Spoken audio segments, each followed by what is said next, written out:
What is gut health? Probiotics or prebiotics, natural or supplement? What about alcohol and caffeine? Your gut health literally describes how healthy you are. Spices, which are Indian tradition, it's going to be really harmful for your gut. It's the lack of information. Caffeine is not bad at all. If you see the label, sometimes it is 12% of this and 16% of that. What is the rest? You're feeding poison to your body. Be aware of what you're getting into your home. Cheers!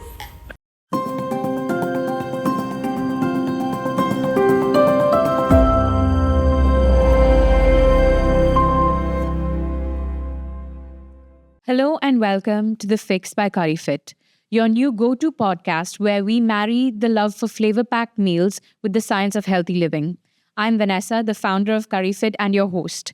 Here at The Fix, we delve into all aspects of health and fitness, bringing you insights from leading experts, fitness instructors, and transformative stories from individuals who've turned their health around. Today, we're exploring an essential topic that touches all corners of health and wellness, gut health. Joining us is Saanchi Shetty, a celebrity nutritionist known for her expertise in clinical nutrition and diuretics. Saanchi, it's great to have you with us. It's absolutely my pleasure, Vanessa. And, this topic, again, the gut, is my favorite topic. It's been very close to me because I have gone through it. So let's start with the basics. Yes. What is gut health and why is it important? Let's understand what is gut, because it's misunderstood by a layman that, gut is just the stomach. No. So the gut is something which starts from your mouth, goes down till your colon. So it includes your esophagus, your mouth, your digestive system, your stomach, your small intestine, big intestine, everything. The gut is a home for 100 trillions of bacteria. Your gut health is at utmost importance to your body. Mm-hmm. Your gut health is the one which decides your overall health. If your gut health is bad, all your metabolic disorders come into place, like hypertension, diabetes, obesity, because if your metabolism is, not at a good pace, definitely you're not going to digest food well, so you store more fat. Your immune system is absolutely dependent, and of course, your mental health. The gut is the center of everything. Your gut health literally describes how healthy you are. How would you tell that you are in poor gut health, or what are some of the most common symptoms that you should keep a watch for? Very basic symptoms: bloating, constipation, acid reflux or acidity, and feeling full, even if you eat less, not feeling hungry. These are the common symptoms I'm just talking about. And diarrhea, irritable bowel syndrome. I remember one conversation I had with you where you mentioned about this lady who had hiccups. She had hiccups all the time, and it's how it is connected to your gut as well. Absolutely, because like I said, it's the root cause for everything. Hiccups, migraines, headaches, joint pain sometimes. Wow. So people don't realize, because if your gut is bad and there is, excess bad gut bacteria or the microbiomes, you have inflammation in the body. So, inflammation is another reason for, your bad health and all these symptoms. When I said joint pains, headaches, hiccups, which I mentioned to you. So they are feared symptoms. Signs of inflammation. All signs of inflammation. Anything, your body is giving symptoms, first you need to check is your gut. Before you get into doing your reports, your blood tests, going to any doctor. Check your gut. Check your gut first. So, Saanchi, there are 100 billion or trillion different kinds of bacteria inside in our gut. Are these probiotics or prebiotics? What is the difference and how does this work? Okay, they're definitely not prebiotics. Okay. They're probiotics. So probiotics are the live gut bacteria, the trillions of microbiomes, which are bacteria, fungi, or viruses. So probiotics is basically you have it, through your meals. Consciously consume when you want to take care of your gut health. Okay. So it could be through food or supplements. And prebiotics is the food for the probiotics. It's food for your gut bacteria. The major prebiotic is your fiber, which comes from your vegetables, your fruits, and grains. So that is prebiotic basically, which is a food for your gut bacteria, which helps your gut bacteria to flourish, to grow, and to multiply. So this is the difference. So through food, of course, like I said, there are multiple food options which you can have. And supplements, yes, in today's world, there is so much supplements available. But again, buying the right ones. The right is also, ones, yeah. the right ones is also very There's a important. whole range of supplements. Exactly. And do you suggest natural or do you suggest supplement? It depends on how bad is your gut health. Okay. You can have the food for maintaining your gut, because absolutely in day-to-day life we have a lot of inflammation due to stress, due to lifestyle, due to the food, the kind of food what we eat. There's so much pesticide, there's so much coming in your body which is kind of damaging your gut bacteria. So to maintain that, definitely everybody should take care of the probiotics, and every day you should have some kind of probiotics and prebiotics in your meals. That is very important in today's world. In fact, all our ancestors also had it. It's very nice that you brought up the topic of how our ancestors ate, because I remember very clearly, especially where we're from the South, right? After every meal, you have yogurt. Right. After every meal, it's a staple, whether you're having rice and dal or rasam or whatever it is. Right. At the end of it, you have a curd rice. Correct? It was very standard. But I don't think I see that happening anymore. I don't see a lot of people practicing that thing anymore. So I think this is where we've lost. Yeah, and we South Indians have been made fun of that, you want to eat the curd rice at the end, all that. And then, of course, and today's generation refuses to eat that. Why is it a compulsion? Yeah. Although it was, designed in a certain way. All our, the ancestors, the meals what they had was quite scientifically designed, which is coming back now when it is, having evidence, it's going for a scientific research, and coming back from there, that's when it becomes more important. That's when you have buttermilk at the end of the meal, or you try to include more like fermented foods, so you ferment your rice, all those, there's modern things which are come, which was actually our ancestral practice. We used to ferment rice in the buttermilk overnight, and then next day we used to have. Today, I meet some clients and all that, and say, you know what, we do this. You know what? We saw this in some on some YouTube channel, or saw some viral reels and all that, and this is what I'm doing. I saw this one saying this. I saw it was a practice what we used to do from years together, right? Because that's the best probiotic which is available to you, because it's fermented, right? What about achar? What do you think about pickles and achar? Again, pickle, what our ancestors had, it was lovely, and it was fermented, which was homemade. So we didn't have excess spices in that. We didn't have inflammatory oils in it. Yeah. But today we just easily go and buy it from the stores, which has so much oil as preservatives, right? Because the processed longer shelf life, right? So we used to store our pickles so well. Remember, I mean, our great grandmothers and all this too, with the muslin cloth and top and all that. And then even when she was opening it, she used to not even open it when somebody's around and all that, no shadow coming in and all that. She used to open it so well, and dry spoon, all that stuff, right? But today, I mean, that practice is not there, right? So you just go from the store and you buy the pickles, which has so much preservatives, which is again bad for your gut bacteria. That is one of the worst things you could do to your gut. In fact, so you think that you're having pickle, but you're doing worst to your gut. Spicy food also, I think, is it a good thing for your gut? Is it a bad thing? Because see, as Indians, we're very used to eating spicy food, right? We need a certain level of spice. So how much is too much for your gut? See, when we talk about spicy food, there are spices and there is spice. Mm-hmm. So there are red chilies and red chili powder, and the kind of cooking where you put in a lot of oil and then you put a lot of red chili powder and you cook, right? So that's a different thing. That is harmful anyways. It's going to be really harmful for your gut. But when we talk about spices and herbs, which our Indian tradition has, or in general, spices and herbs are supposed to heal you. They are the healers. They are the best medicines you have in your kitchen. So when those are used rightly, like, cumin, fennel seeds, and carom seeds, all these are the first thing which comes to our mind when we have indigestion, right? Correct. We boil them and we have it. Or then we, even a newborn baby, right? We massage their stomach with all these carom seeds and fennel seeds and all that, garlic and all that. We put in a certain oil and then we massage the baby so that the colic is reduced. Release air and gas. Exactly, right. So, spices, I wouldn't say are bad. It's the way we cook and the kind of oils we use to cook, and a lot of red chili powder, that is bad, definitely bad. What oils do you recommend that we should use for our gut? We are Indians, right? So we cook our food, we give tadka. Yes. Right? We heat the oil where the whole smoke is coming out. Yeah. And that is when we give the whole tadka with the mustard and the, cumin seeds. That is wrong. One, right? You're not supposed to heat it so much. Even if you want, you change the consistency of the oil, you change its properties itself. The best oil to cook is ghee and your butter. That's the best because they have the heating point. seed oils or the flower oils, all these oils are not meant for cooking actually. Those are the ones that are creating all the more havoc in your gut and in your health and creating a lot of inflammation. Because these oils don't have the heating point. So when you heat it, it converts into trans fat, oxidative stress to your body. So those are like poison. So basically, you're feeding poison to your body. It's getting into your gut, the trans fat, and it's killing the gut bacteria and creating inflammation. So cooking in ghee or clarified butter is the best. Yes. Or nowadays, these avocado oils or sesame oils and all that.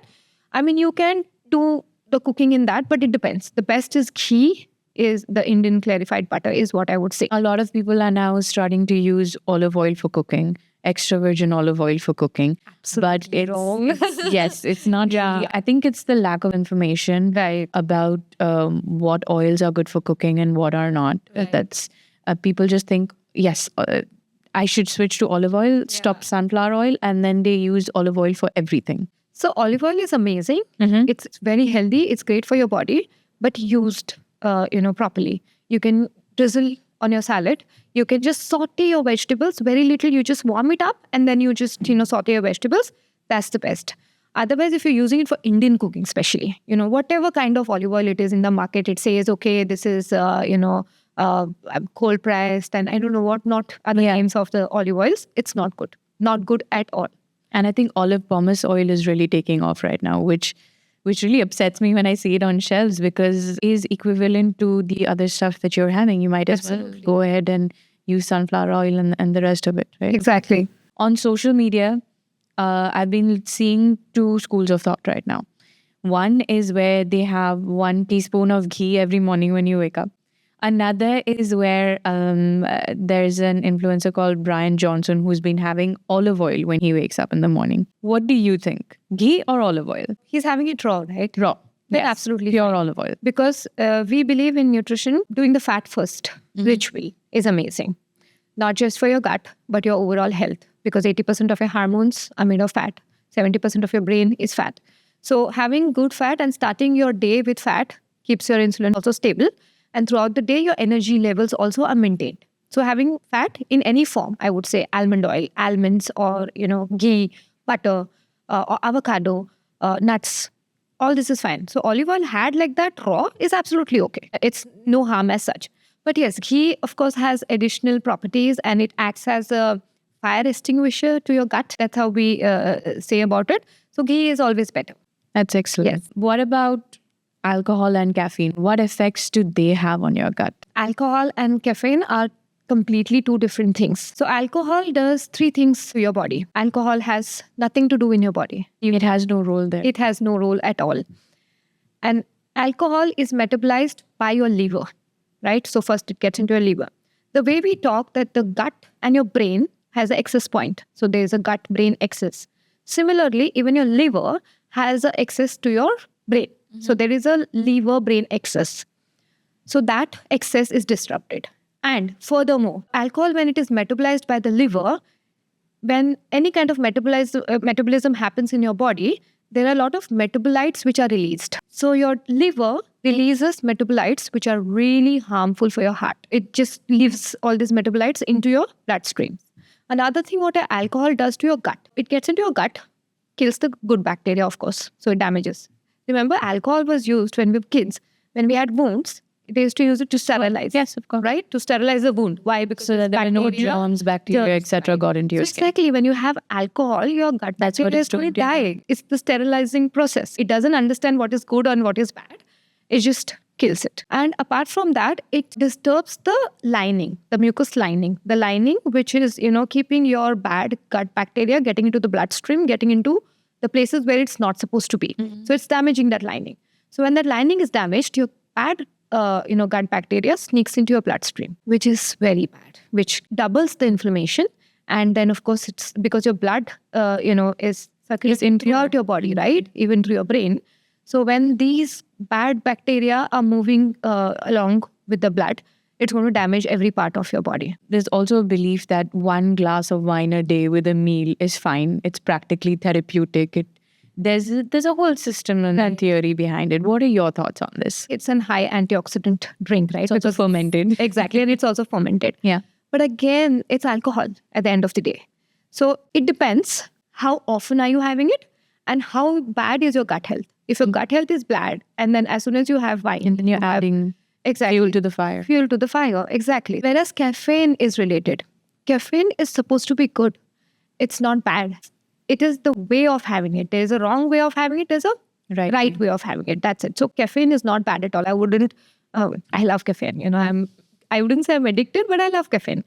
Not just because I like the taste of it or the smell of it or it makes me feel alive or whatever. Because it has high antioxidants, right? So it does help you to flush out your toxins. It is great for your cardiac health, even for your gut to an extent, if not had empty stomach. Right. So when I said wrong way and right way, wrong way is you wake up and first thing you have is your coffee, right? Because coffee is it's just very common, which is what happens. Right. And the black coffee, right? Yeah. So first thing when you're awake and you're having, there is no food in the gut or in the stomach. Right? And it's harsh for your gut. It's harsh for your gut. So usually coffee is a stimulant, right? It gets into your stomach. Since it's a stimulant, it stimulates a certain acid.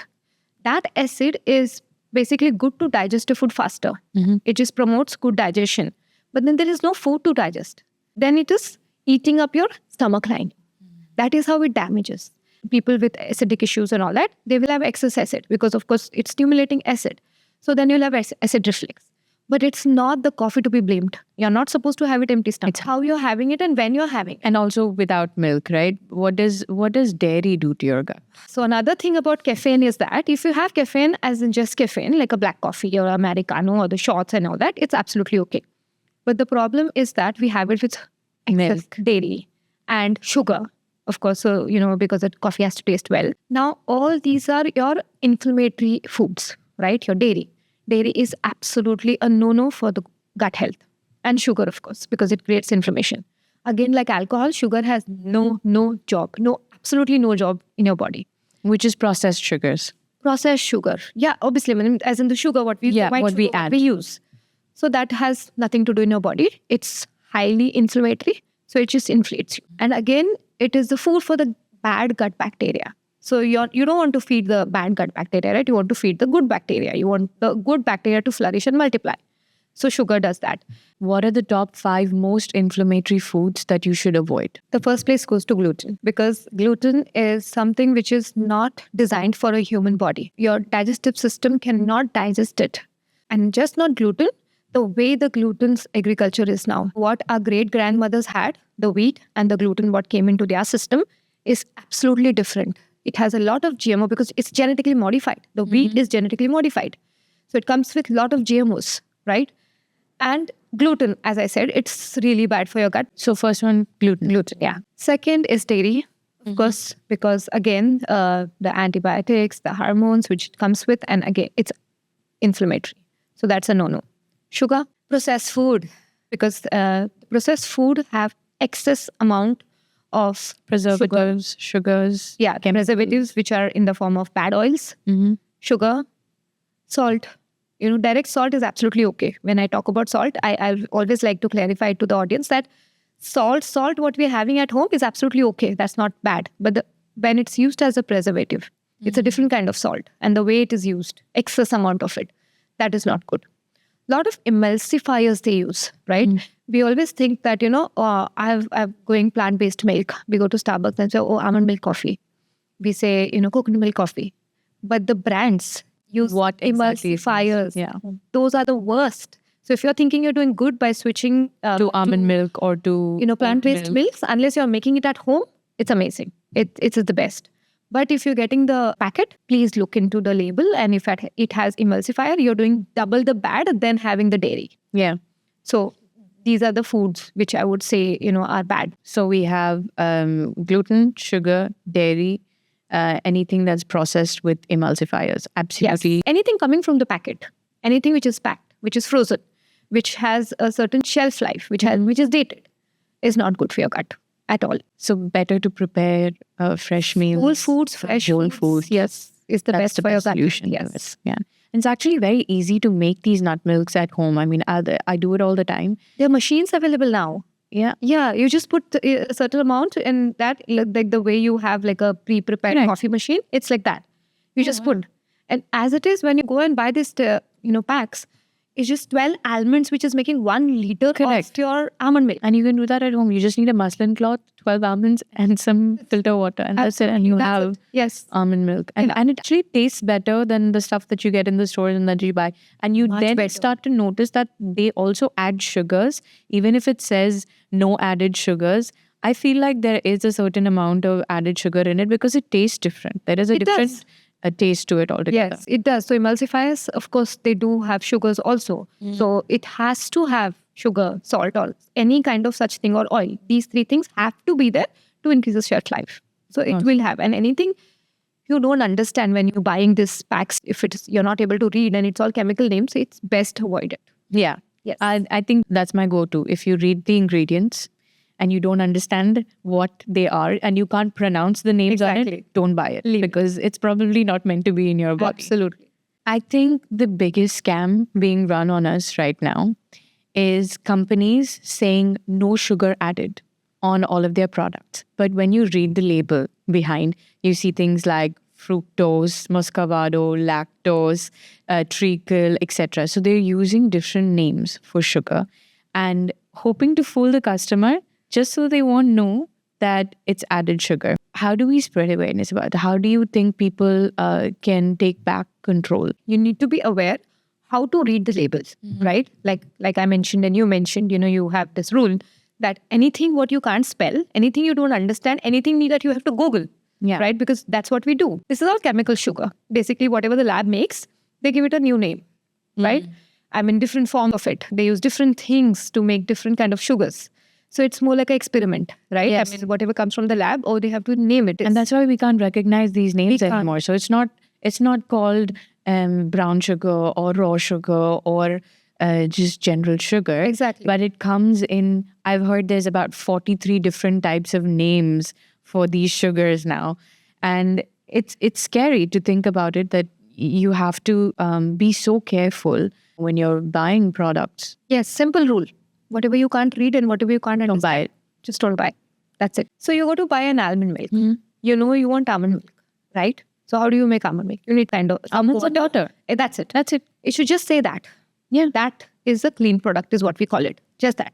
But if you see the label, there are more than 15 things written on it. Almond and the water also is written in percentage. Yes. Sometimes it is 12% of this and 16% of that. What is the rest? You need to be really wise, be aware of what you're getting into your home and what are you feeding yourself and your family. And what about artificial sweeteners? What kind of effect does that have on our gut? So everybody says, I'm going sugar-free, right?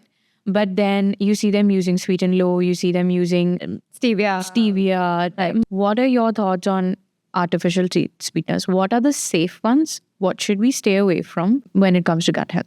See, the name itself says, right, artificial sweetener. So the name itself says artificial. I'm not, getting into the artificial sweetness. I am getting into the replacement of sweetness.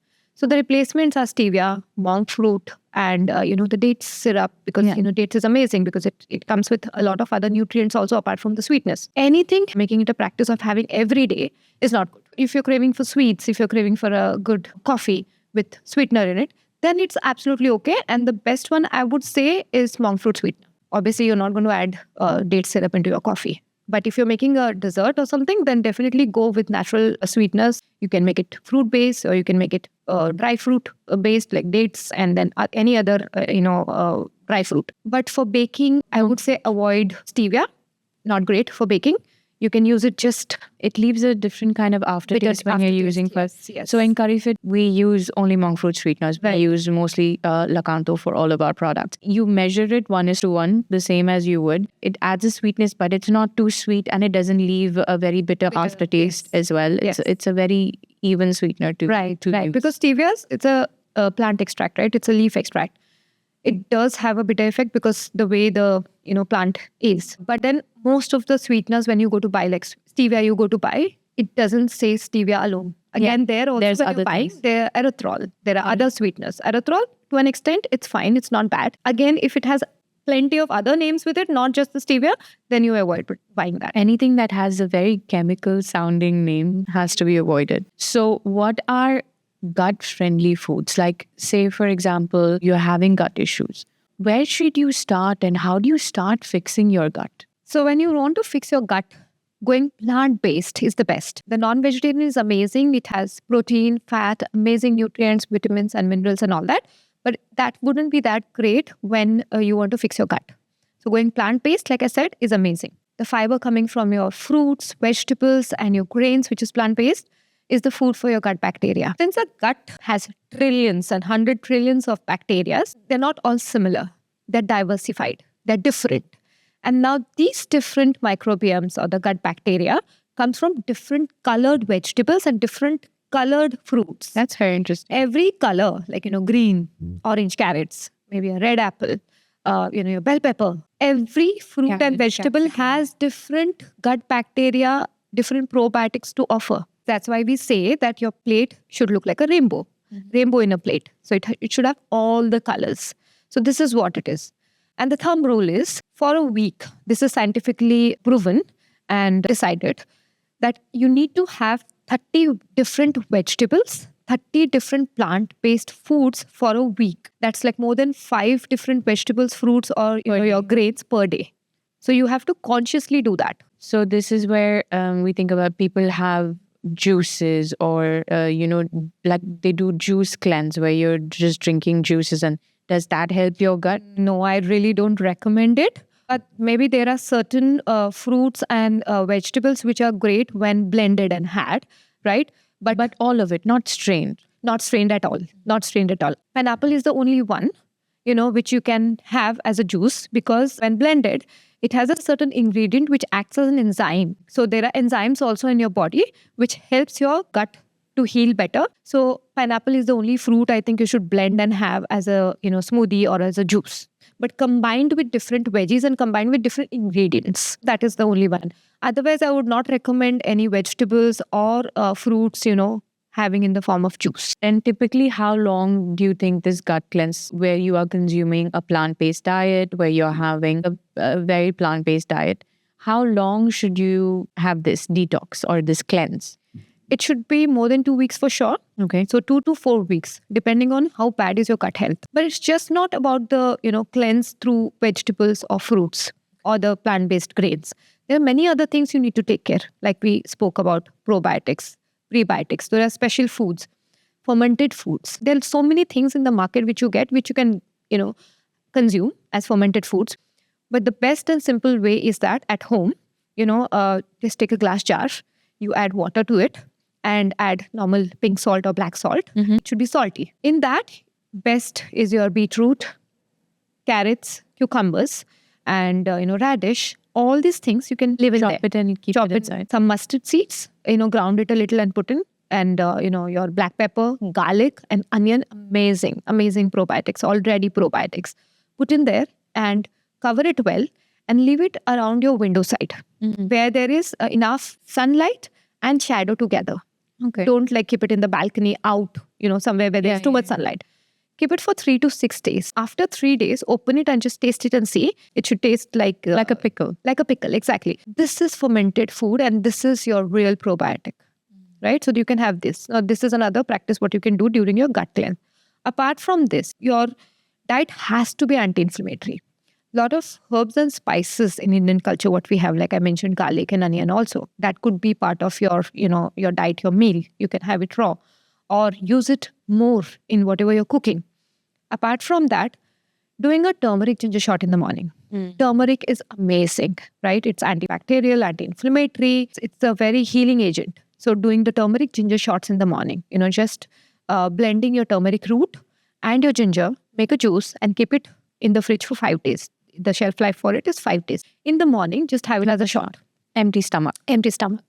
This is amazing. So all these things have to be included in your gut cleanse, just not your vegetables and fruits and your plant-based diet. All these. You need probiotics. You need anti-inflammatory. Yes. The turmeric and ginger shots. You need all of this to then calm your gut. Exactly. I think one very common oversight, I would say, that people are doing is when you're making turmeric ginger shots or when you're consuming turmeric, you don't add black pepper to it. Right.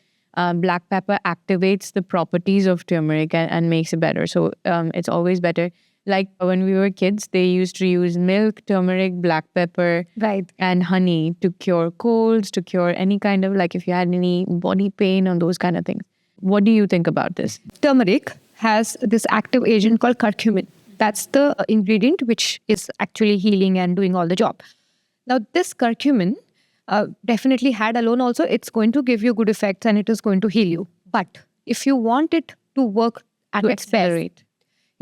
to be bioavailable, to be absorbed by the body best, there's something called as pepper wine in the pepper, black pepper. So when you put a little pepper, this curcumin gets activated and the bioavailability of this curcumin becomes better to the body. That is why the black pepper has been used in the turmeric ginger shots or, anything wherein the turmeric goes. Turmeric. Yes. A lot of people say the gut is your second brain.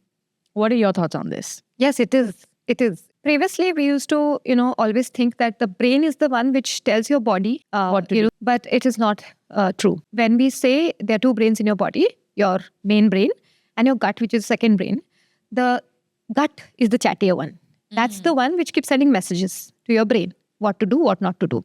Most of it, 90%. So your gut controls your brain and your brain Exactly. controls the rest of your body. Exactly. So it is connected in different ways. There's something called as vagus nerve, which is connected from your brain to the gut.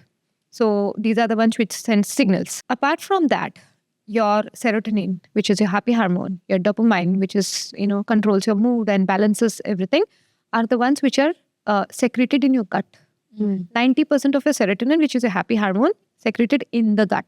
So if you have a happy gut, you're in a good mood, basically. Absolutely. I've heard this, that my stomach has butterflies. So Yes. basically when you get stressed, your stomach is the one which reacts to it, right? Bloating and, constipation and all that happens when you are stressed, right? Yes. When your brain is stressed, when you have fear, anything like that. Or even when you're anxious, your gut, kind of the butterflies basically is the anxious feeling which your brain has, but your gut is reacting to it. So that is how they are connected. Gut feeling, right? Yes. You need guts to do it. Yes. Is when you hear, the dialogue. Nobody says you need brains to do it. Yeah. You need guts, right? So when your gut bacteria is disturbed, that is when, because the secretion of all your happy hormones and, your mood controlling hormones and all that, the secretion is not done Stop properly. your gut. So if your gut health is not good, of course, the secretion is not happening. The connection between your brain and your gut is disrupted. Your brain is lonely. Your brain doesn't know what to do. It's confused.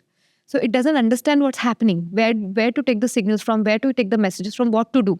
That's when you feel anxious, anxiety, depression, feeling low, all this comes in there. So basically when you feel all these things, you need to look into your gut. You need to fix your gut to feel happy, to feel better. For your mental health, it's absolutely important you take care of your gut. It is true that depression, anxiety, and all of these different mental health issues start with gut issues. Yes. Primarily. Absolutely. That is the root cause. So you treat the root cause and then you go up from there. Yes, I've had a lot of my clients, when I put them onto an anti-inflammatory diet or even when I do a gut cleanse, they feel happier, they feel better, their confidence is better, they are better people, they're in good mood, and they have better clarity. That is when you go on a certain kind of a diet or you start eating clean and all that, you have more clarity. There's a better focus, there is better memory. Your gut has to be in good health for you or your mental health to be better. So Saanchi, can you take us through a recipe or something which people can do at home every day to start improving their gut health? So when I said my go-to recipe to heal your gut and I use it as a ritual is your turmeric ginger shot, right? So that's very simple. I think the audience knows how to make it and all that. So it's just ginger and turmeric shot and of course like a pinch of pepper in it. But there is something more tastier which you can have every day, right? And which will help you to lose weight and you take care of your gut. Let's do that. Excellent. Let's go. So today Saanchi is going to teach us how to make a gut cleanse smoothie, which is not only delicious, but the perfect way to start healing your gut. This gut cleanse smoothie is scientifically designed, scientifically proven to be great for your gut. Okay. It heals your gut health, eradicates the bad gut bacteria, helps your good gut bacteria to flourish. Okay. Pineapple is the only food source which has pronolin, which is a digestive enzyme. Imagine a food having an enzyme to Built in. Exactly. Then the cucumber. The combination of cucumber and pineapple blended together acts as a detoxifier naturally, Okay. which cleanses your colon. Not just your colon, your kidney and your liver also. So it flushes out all the toxins. Then comes your celery. Celery has high amount of antioxidants. Again, the oxidants to flush out your toxins and your bad gut bacteria and everything which is disrupting your gut health. Apart from that, it also has a very good alkaline property. So when we talk about the pH balance, right? The acidic and the alkaline levels. So when you have gut issues, you have acidic issues. You have extra secretion of acid. So this helps you to reduce the acidity level. Ginger is the world's best anti-inflammatory food. Yes. Anything to do with gut health cannot be without ginger. Of course, turmeric. Also for inflammation, it has a healing agent like curcumin, what we discussed. So it's amazing again. And then the lime, the vitamin C. So vitamin C also plays a major role in your gut healing. Coconut water definitely is known for hydration. So since people who have constipation are dehydrated. Not just that, again, the alkaline properties. It is rich in potassium and magnesium. So magnesium is something which relaxes your gut, cuts down the inflammation which is there in the gut because of the poor gut health. And potassium, of course, it acts as a laxative if constipated. So, your bowel movement gets better. This is great for your weight loss. I've heard this smoothie going viral.